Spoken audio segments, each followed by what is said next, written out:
మనకు రీసెంట్గా రామచంద్రరావుకి అధ్యక్ష పదవి ఇచ్చిండ్రన్న. దాని గురించి చాలామందికి చాలా సందేహాలు ఉన్నాయన్న. దాని గురించి మీరు ఒకసారి క్లారిఫికేషన్ చేస్తారేమోనని మనం ఆవాచన నుంచి అడుగుతున్నామన్న. ఏంటంటే చాలామందికి ఈటెల రాజేందర్ ఇట్లా చాలా ఒక టాప్ 5 మెంబర్స్ పేర్లు వినిపించినాయి అన్న. ఇప్పుడు సడన్గా రామచంద్రరావు గారి పేరు వినిపించడం అనేది చాలా అందరికీ ఆశ్చర్యం అనిపిస్తుంది. దాని గురించి అసలు రామచంద్రరావు గారికి ఇవ్వడానికి కారణం ఏంది అనేది జనాలకు ఉంది, చాలామందికి డౌట్ ఉందన్న. దాని గురించి మీరు ఒక క్లారిఫికేషన్ ఇస్తారు మనం. ఈరోజు గత 11 సంవత్సరాలుగా భారతీయ జనతా పార్టీ అధికారంలో ఉంది. కేంద్రంలో మూడవసారి నరేంద్ర మోడీ గారి ప్రధానమంత్రి కావడం అదొక చరిత్ర. 62 సంవత్సరాల తర్వాత కంటిన్యూగా మూడవసారి ప్రధాని నరేంద్ర మోడీ కావడం అదొక హిస్టరీ. ఈరోజు 21 రాష్ట్రాలలో భారతీయ జనతా పార్టీ ఎన్డీఏతో కలిపి, చాలా రాష్ట్రాలలో ఇండివిజువల్గా, తర్వాత ఎన్డీఏతో కలిపి ఈరోజు ప్రభుత్వాలు ఉన్నాయి స్టేట్లలో. ముఖ్యంగా ప్రపంచంలో అత్యధిక మెంబర్షిప్ ఉన్న పార్టీ భారతీయ జనతా పార్టీ. ఇటువంటి పార్టీ నరేంద్ర మోడీ గారి మరియు అమిత్ షా, నడ్డా గారి ఆధ్వర్యంలో పార్టీ రోజు రోజుకు బలపడతా ఉంది, పటిష్టమవుతా ఉంది. అటువంటి భారతీయ జనతా పార్టీ ఏ తప్పు చేయదు. ఫస్ట్ ఆఫ్ ఆల్ ఎవరికి ఏ స్థానం కల్పించాలనేది అపర చాణక్యులున్నారన్న బీజేపీలో, వారికి బాగా తెలుసు. ఇక రామచంద్రరావు గారు అధ్యక్షుడు చేయడం అనేది, ఆయన ఒక ఏబీవీపీలో ఉన్నప్పుడు 30 సంవత్సరాల నుండి 30 సంవత్సరాల ముందు ఏబీపీలో ఉంటూ అప్పుడు నక్సలైట్లకు వ్యతిరేకంగా అనేక ఉద్యమాల్లో పాల్గొన్న ఘనత, చరిత్ర రామచంద్రరావు గారికి ఉన్నది. ఆయన ఒక దమ్ము ధైర్యం ఉన్న నాయకుడే. అటువంటి నాయకుడు భారతీయ జనతా పార్టీ అధ్యక్షుడు కావడం ఏంటంటే, గత 15-20 సంవత్సరాల నుండి తెలంగాణలో జిల్లాలో పర్యటన, ఒక ఆఫీస్ బేరర్గా, ఒక ఎమ్మెల్సీగా అత్యధిక మెజార్టీతో గెలవడం జరిగింది. ఎక్కువ శాతం హైదరాబాద్కు అనుబంధంగా ఉండడం వల్ల ఈ మధ్య నచ్చిన కార్యకర్తలు కానీ 10 సంవత్సరాలు 12 సంవత్సరాలు వచ్చిన కార్యకర్తలకు చాలామందికి రామచంద్రరావు తెలియకపోవచ్చు, కానీ ఆయన పార్టీని ఏదైతే ఇప్పుడున్న స్థానిక ఎన్నికలు కానీ రాబోయే ఎలక్షన్లో కూడా ధీటుగా కార్యకర్తల్ని ఏకదాటిగా అందరినీ కలుపుకొని పోయి తత్వం ఉన్న వ్యక్తి. ఆయన పోరాటం చేసిన వ్యక్తి. కార్యకర్తలని ఆయన ప్రేమతో, అభిమానంతో మరియు పార్టీని ఏ విధంగా నడపాలనో ఆయనకు అనుభవం ఉన్నది.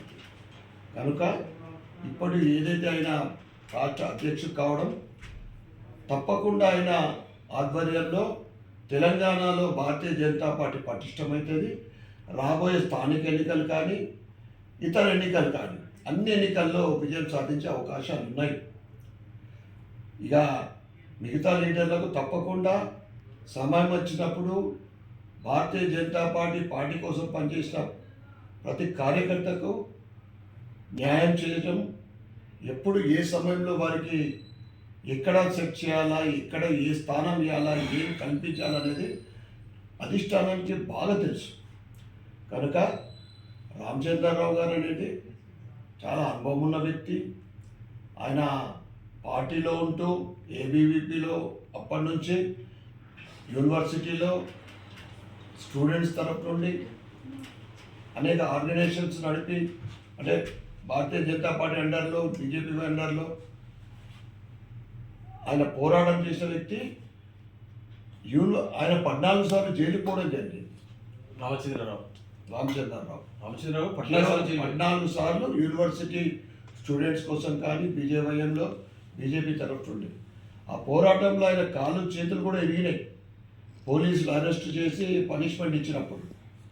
అటువంటి వ్యక్తి, దమ్ము ధైర్యం ఉన్న వ్యక్తి, ఒక లీడింగ్ లాయర్. అప్పుడు అనేక మందికి, ఇప్పుడంటే పార్టీ విస్తరించింది, ఆయన పీరియడ్లో ఆయన ఒక లీడింగ్ లాయర్, అనేక మందికి ఆయన జైల్లో పోయిండు. కానీ ఇతర సమస్యలు ఉంటే ఉచితంగా ₹1 తీసుకోకుండా వారికి జైలు నుంచి కానీ కేసు నుంచి కానీ బయటకు తీసుకొచ్చిన వ్యక్తి రామచంద్రరావు గారికి మంచి బ్యాక్గ్రౌండ్ ఉన్న వ్యక్తి. మాట, సత్తా, పార్టీని ఏ విధంగా నడపాలనేది బాగా, ఎందుకంటే ఆయన ఒక కార్యకర్తగా, ఒక నాయకుడిగా 30 సంవత్సరాల నుండి ఆ పార్టీకి ఉన్న అందరి రాష్ట్ర, జాతీయ అధ్యక్షులు కానీ నాయకుల తోటి సంబంధాలు ఉన్న వ్యక్తి.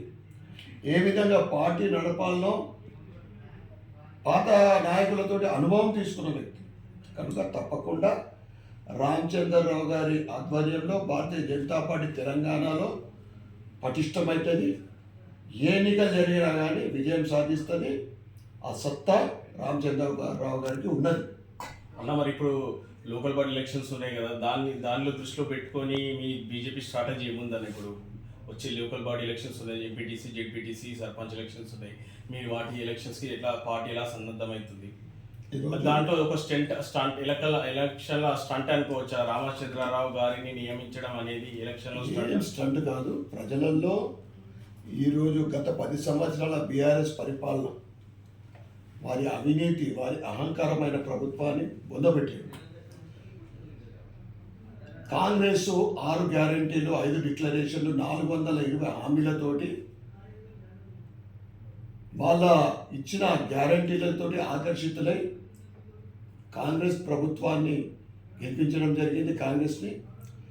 కానీ గెలిపించిన తర్వాత గెలిచిన 8-10 రోజుల్లోనే ఇందిరమ్మ జన్మదినం 2023 9 డిసెంబర్ నాడు రైతు రుణమాఫీ ఏకకాలంలో చేస్తానని చెప్పి సంవత్సరం తర్వాత 50% రుణమాఫీ చేయడం, రైతులకు ఇచ్చిన హామీలు అన్ని విఫలం. రైతు రుణమాఫీ 50% కాలే, రైతు భరోసా పూర్తిగా కాలే, వారికి ఇస్తున్న ₹500 బోనస్ సరైన సమయంలో ఇస్తలేరు. మొన్న నెల రోజుల క్రితం ఇచ్చిన పంటకు ఇప్పటిదాకా ₹1 రాలేదు రైతులకు. నువ్వు కౌలు రైతులకు మరి కూలీలకు కూడా ₹12,000 ఇస్తా అని చెప్పిన ఎకరానికి, అది ఏది లేదు. ఇక ఓబీసీలకు వాళ్ళు ఫస్ట్ సంవత్సరం కేటాయించిన బడ్జెట్లో 10% ఖర్చు పెట్టలేదు, 42%కి ఇప్పటికీ వాళ్ళు ఈ స్థానిక ఎన్నికల్లో స్థానం 42% ఓబీసీలకు ఇస్తారంటే ఇప్పటికీ హామీ లేదు. ఓబీసీలకు అట్లా అన్యాయం చేసారు.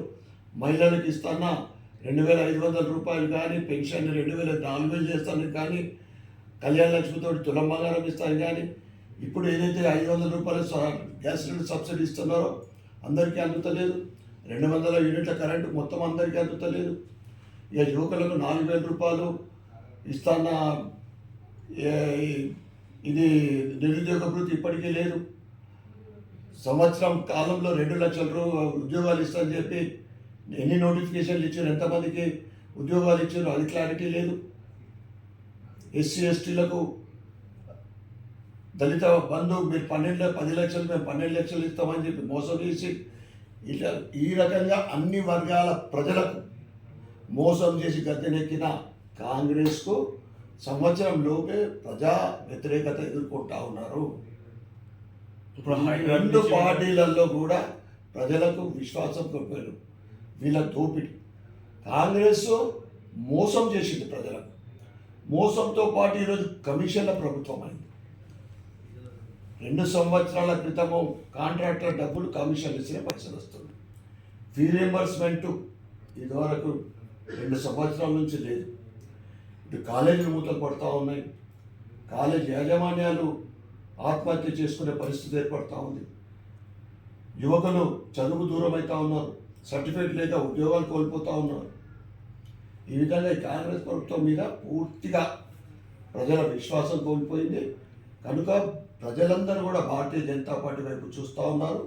తెలంగాణలో కూడా డబుల్ ఇంజన్ సర్కార్ ఉంటేనే ప్రగతి అనేది. ఎందుకంటే ఎక్కడైతే భారతీయ జనతా పార్టీ ప్రభుత్వాలు ఉన్నాయో అక్కడ అభివృద్ధి జరుగుతూ ఉంది. భారతీయ జనతా పార్టీ ఇచ్చిన కమిట్మెంట్లకు కట్టుబడి ఉండే పార్టీ ఏకైక పార్టీ భారతీయ జనతా పార్టీ. ఇవాళ నరేంద్ర మోడీ గారి ఆధ్వర్యంలో ఈరోజు దేశమంతా కూడా అన్ని రంగాల్లో ముందుకెళ్తుంది. అన్ని ఇన్ఫ్రాస్ట్రక్చర్, రోడ్లు, రైల్వేస్, ఎయిర్వేస్, మన ఆర్మీ, మన డిఫెన్స్ ఏ విధంగా పటిష్టమవుతా ఉందో, make in India, digital India, అన్నిట్లో ఇలా ప్రపంచంలో ఆర్థికంగా 11 సంవత్సరాలు 11వ స్థానాన్ని ఈరోజు 4వ స్థానం, కొద్ది రోజుల్లోనే ప్రపంచంలో 3వ స్థానాన్ని ఎదుర్కొంది.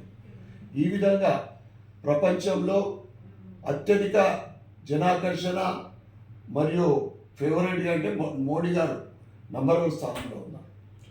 ఇవన్నీ తట్టుకోలేక, భారతీయ జనతా పార్టీ ఎదుగుదలను తట్టుకోలేక ఈ కాంగ్రెస్ ఇప్పుడున్న కాంగ్రెస్ కానీ బీఆర్ఎస్ కానీ వీళ్ళు రాళ్ళు విసురుతూ ఉన్నారు. వీళ్ళేమో కాంగ్రెస్ బీజేపీ ఒకటి అంటారు, బీఆర్ఎస్ ఏమో కాంగ్రెస్ వాళ్ళేమో బీఆర్ఎస్ బీజేపీ ఒకటి అంటారు. భారతీయ జనతా పార్టీ ఎవరికి పొత్తు కాదు. మన కిషన్ రెడ్డి గారు చెప్పినట్లు కేవలము ప్రజలతోటే పొత్తు ఉంటుంది. ప్రజలనే ఎవరికి ఇటు కాంగ్రెస్ కానీ బీఆర్ఎస్ తోటి కానీ ఎవరితోటి కూడా పొత్తు పెట్టుకునే సమస్య లేదు. మేమందరం కూడా ప్రజలు అభిమానిస్తూ ఉన్నారు, ప్రజలు కోరుకుంటా ఉన్నారు. ఇక్కడ కూడా స్థానిక ఎన్నికల్లో జెడ్పీటీసీలుగా సర్పంచులు, ఎంపీటీసీలు, జెడ్పీటీసీలు, కార్పొరేటర్లు, కార్పొరేషన్లు, ప్రతి జిల్లా పరిషత్ మీద, రాష్ట్రంలో ప్రతి జిల్లా పరిషత్ మీద, ప్రతి మున్సిపల్ ఆఫీస్ మీద, ప్రతి మున్సిపల్ కార్పొరేషన్ మీద రాబోయే రోజుల్లో భారతీయ జనతా పార్టీ జెండా ఎగరేస్తుంది. తీసుకున్న చర్యలు ఏంటి అన్న మీ పార్టీ పరంగా? పార్టీ ఇచ్చే లైన్లప్లో నడిస్తే చాలు. మొన్న ఎమ్మెల్సీ ఎన్నికలు జరిగాయి, 2 కూడా భారతీయ జనతా పార్టీ కైవసం చేసుకున్నారు. ఎజెండా ఏ విధంగా కార్యకర్తలు పనిచేయాలి, ఎజెండా దీనికి ఆల్రెడీ ఉన్నది. మహామహులు స్థాపించిన ఈ భారతీయ జనతా పార్టీ అనేక మంది జీవితాలు త్యాగం చేసి అటు జనసంఘ, ఆ తర్వాత భారతీయ జనతా పార్టీ వాళ్ళ ప్రాణత్యాగం కూడా చేసుకొని శ్యామ్ ప్రసాద్ ముఖర్జీ కానీ దీన్ దయాళ్ ఉపాధ్యాయ కానీ అటు మహామహులు కేవలం వారి త్యాగంతో నిర్మించబడ్డ ఈ పార్టీ ఈరోజు కింది బూత్ స్థాయి నుండి ఒక నిర్మాణం ఉంటుంది. ఏ పార్టీ ఉండదు. బూతు, మండల, జిల్లా, ఈరోజు అత్యధిక బూతులున్న పార్టీ ఏది అంటే భారతీయ జనతా పార్టీ. ఒక ప్రణాళిక ఉంటుంది. ఏదైతే రాష్ట్ర పార్టీ కానీ అధిష్టానం కేంద్రం నుంచి కానీ ఒక డిజైన్ ఉంటుంది. ఖచ్చితంగా అలాగినప్పుడే ప్రతి కార్యకర్త పనిచేస్తుంది. అంటే ఇప్పుడు పసుపు బోర్డు ఇప్పుడు చాలా గవర్నమెంట్లు మాట ఇచ్చినాయి కానీ దాన్ని భాజపానే నెరవేర్చిద్దంటున్నారు. దాని గురించి మీరు ఏమంటారన్న? మాటిచ్చి నిలబెట్టుకునే పార్టీ కేవలం భారతీయ జనతా పార్టీ మాత్రమే. 35-40 సంవత్సరాల పసుపు రైతుల కళ మా ఎంపీ అరవింద్ ధర్మపురి గారు మొదటిసారి 2019లో పోటీ చేసినప్పుడు బాండ్ పేపర్ రాసిచ్చాడు. పసుపు బోర్డు కోసం బాండ్ పేపర్ రాసిచ్చి నిరంతరం కృషి చేసి కేంద్రంలో అనేక మంది మోడీ గారితో, అమిత్ షా గారితో, నడ్డా గారితో, రిలేటెడ్ మినిస్టరు పీయూష్ గోయల్ గారితో, కామర్స్ మినిస్టర్ అందరికీ ఒప్పించి పసుపు బోర్డు తీసుకొచ్చిన ఘనత భారతీయ జనతా పార్టీకి దక్కుతుంది నిజామాబాద్. దాంతోపాటు పసుపు బోర్డు కార్యాలయాన్ని కూడా నిజామాబాద్లో రావడం జరిగింది. 3వ విషయం ఏంటిదంటే నిజామాబాద్ జిల్లా రైతు ముద్దు బిడ్డ మా పల్లెగల్లారెడ్డి గారిని కూడా చైర్మన్ చేయడం అనేది నిజంగా భారతీయ జనతా పార్టీ ఈ కమిటెడ్ పార్టీ. పసుపు బోర్డు కార్యాలయం ప్రారంభమైంది, అమిత్ షా గారు వచ్చి ఈ విధంగా. అందుకే అంటున్నా, మాటిచ్చి నిలబెట్టుకున్న పార్టీ ఈరోజు దేశంలో కేవలం భారతీయ జనతా పార్టీ మాత్రమే. అన్న ఇంకోటి రాజాసింగ్ గారు ఇప్పుడు రిజైన్ చేసి వెళ్ళిపోయారు సార్, దీని గురించి మీరు ఏం మాట్లాడతారు? మరి అదంతా కూడా అధిష్టానం చూసుకుంటుంది. ఇది రాజాసింగ్ గారు చాలా సీనియర్ నాయకుడు. అధిష్టానం ఏ విధంగా డీల్ చేయాలా, ఏం చేస్తుందో అది అధిష్టానం. ఇంకో డౌట్ కూడా జనాల మధ్యన ఉంది. ఆంధ్రప్రదేశ్లో కూటమి ప్రభుత్వం ఉంది. ఇప్పుడు కూడా లోకల్ బాడీ ఎలక్షన్స్ నుంచి బీజేపీకి, టీఆర్ఎస్కి లోకల్ అది కూటమి ఒక బంధం ఏర్పడింది అని చెప్పి చాలా దుష్ప్రచారం. భారతీయ జనతా పార్టీ ఎదుగుదలను చూడలేక ఇటు కాంగ్రెస్ కానీ బీఆర్ఎస్ కానీ దుష్ప్రచారం చేస్తూ ఉంది. బీఆర్ఎస్ తోటి పొత్తు, బీజేపీ కాంగ్రెస్ తోటి పొత్తు, ఇవన్నీ కూడా ఫేక్ మాటలు. భారతీయ జనతా పార్టీ సింగిల్గా పోటీ చేస్తుంది. రాష్ట్ర అధ్యక్షులు మాజీ అధ్యక్షులు కిషన్ రెడ్డి గారు అనేక సందర్భాల్లో చెప్పిండ్రు. రామచంద్రరావు గారు కూడా మనం మొదటిసారి చెప్పిండ్రు. ఈ వన్ సింగిల్గా పోటీ చేసి గెలవడం ఖాయం. అన్న ఇంకోటి, మరి మన 35 లక్షల వైశ్యులల్లా మీరు ఒక్కరే ప్రతినిధిగా ఉన్నారు. అసలు వైశ్య జాతిలో చాలామంది ఇట్లా మొత్తం 35 తెలంగాణలో 35 లక్షల మంది వైశ్యులు ఉంటే దాంట్లో మీరు ఒక్కరే ప్రతినిధిగా ఉన్నారు. వైశ్యులు రాజకీయంగా వెనుకబాటుతనానికి కారణం ఏంటి? మీరు విశ్లేషించి చెప్తారు. వైశ్యులు అంటే సేవలో, సనాతన ధర్మంలో, ఆలయాల నిర్మాణంలో, అన్నదాన సత్రంలో, గుళ్ళు, బన్యానాయితో దున్యానయ్యాయి. అన్నింట్లో ముందుండే వైశ్యులు మీరు చెప్పినట్లు ఈరోజు వారి ఉనికి కోల్పోతా ఉంది. నేను సమస్త తెలంగాణ ఆర్య వైశ్యులకు నేను ఒకటే చెప్తా ఉన్నా, మీరు సమయం ఇవ్వండి, రాజకీయంగా ఎదగండి, మీ బ్యాంక్ బ్యాలెన్స్లో చూసుకోకండి, మీరు దేశం కోసం ధర్మం కోసం పనిచేయండి. ఈ విధంగా మీరు స్తబ్దతగా ఉంటే రాబోయే రోజులలో వైశ్య ఉనికి కోల్పోయే అవకాశం ఉంటుంది. 30 లక్షల కనుక రాజకీయంగా ఎదగండి,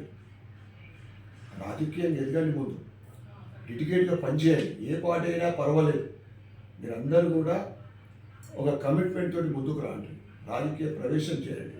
ఉన్నవాళ్ళు ఒక విజన్ తోటి పనిచేయండి. ఇదేమైపోతుంది, రాజకీయ నాయకులందరూ కూడా వైశ్యులు వాడుకుంటా ఉన్నారు.